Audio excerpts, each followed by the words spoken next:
The rope climb. One of the most challenging obstacles in the Spartan race. And why is it challenging? Not because you lack the ability to do it, because you haven't had the ability to practice. I think the number one factor in why people can succeed or not succeed in the rope climb is directly related to their access to a rope climbing gym. Now, the only time I've ever seen a rope that you can climb in a gym is either in a CrossFit gym or an American Ninja type gym. I have never seen a rope climb in your normal monthly membership gym. We need a way to awaken that rope climbing warrior deep, deep down inside of your soul. I have created a strategy for practicing your rope climbing technique at home, as well as a few exercises that you can practice at your gym or your home gym, whatever you prefer to do. Even a schoolyard playground, you can practice these at. Even while you're lying in your bed, Netflixing and chilling. In fact, let's call the video that. Netflix, chill, and rope climb. Because you can do this in your bed. You can do this in your bed. You can rope climb in your bed. Your ability to successfully navigate the rope climb is gonna come down to one factor.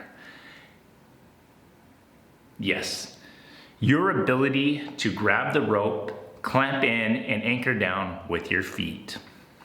So I went to Home Depot, I got about 8 feet of 3/8 1/4-inch rope.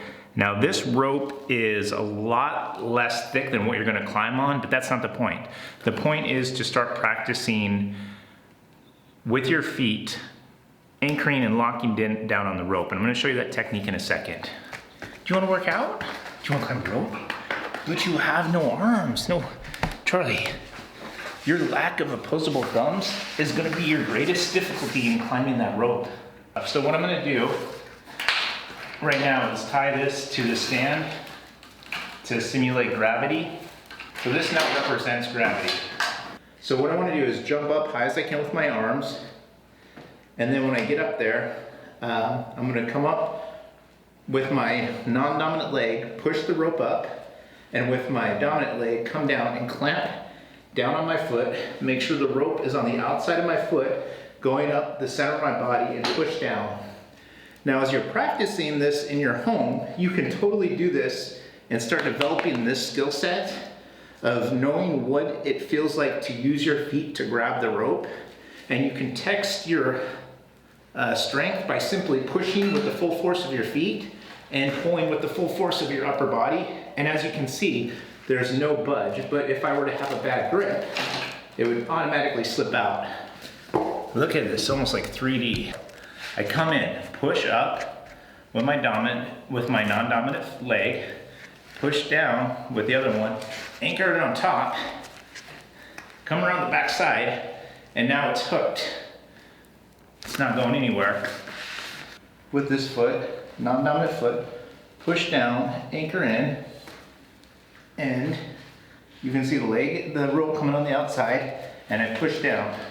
So I'm basically stepping on my other foot and using that weight to clamp down on the rope and anchor myself in place. Lift it up there, push down, step, bring the foot up, and now it's like anchored in place. When you're doing this, you'll be able to relax your grip too. So if you want to climb the rope as fast as possible, this is the strategy that you're going to want to implement. When you get to the rope, jump up as high as you can. So you maybe like already 3 feet off the ground, 2 feet, depends on how you jump. I actually don't jump too high. Then once you're up, you've got to bring your legs up as high as possible. Anchor in with the technique I showed you. Non-dominant leg up, dominant leg down, clamping down, anchoring in place.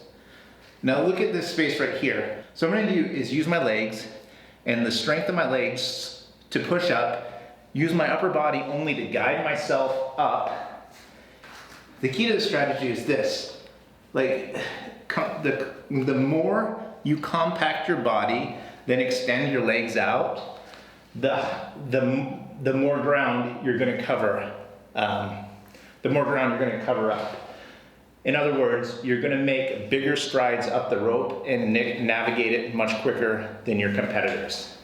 And the strategy again is, once again, use your non-dominant leg, push up the rope, use the other one to clamp down, stepping on it, rope coming on the outside, pushing down, using your hands to guide yourself up, and getting the biggest extension of your body as you can, and repeating that process.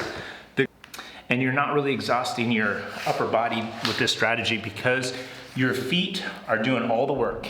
I love this freaking wide angle lens because, in the words of Grover, near, far, near, far.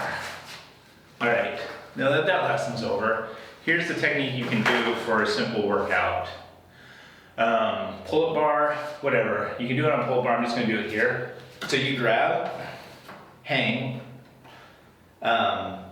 do one pull-up, arm strength, lift your legs up, practice the locking technique. Lift up, push down, pull up, lift up, anchor in, push down, pull up, anchor in, hold it, so you just get used to having to move and push up.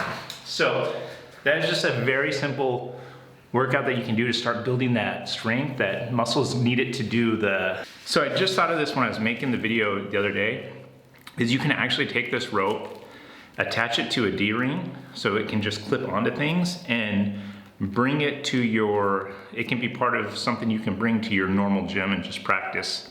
I mean, you can always be a beast and just climb up the rope with your arms, but that's gonna pretty much zap all of your strength.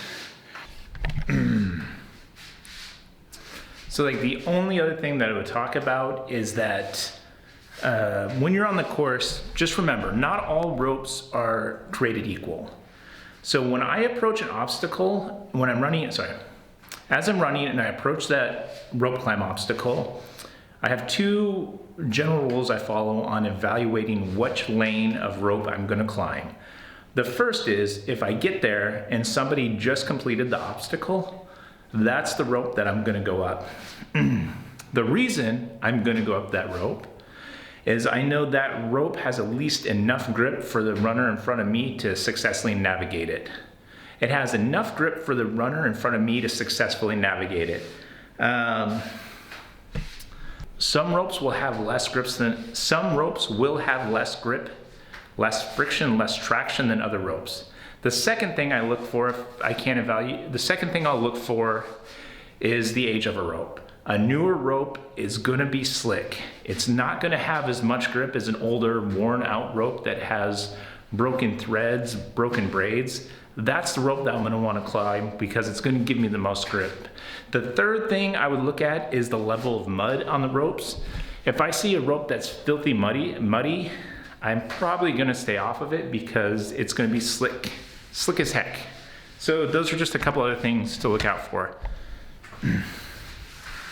So if you found this video helpful and provides you some success in your next Spartan race, please subscribe. I would greatly appreciate it and would love to have you as part of my channel. Good night and good luck. Listen, if you found this video to be helpful,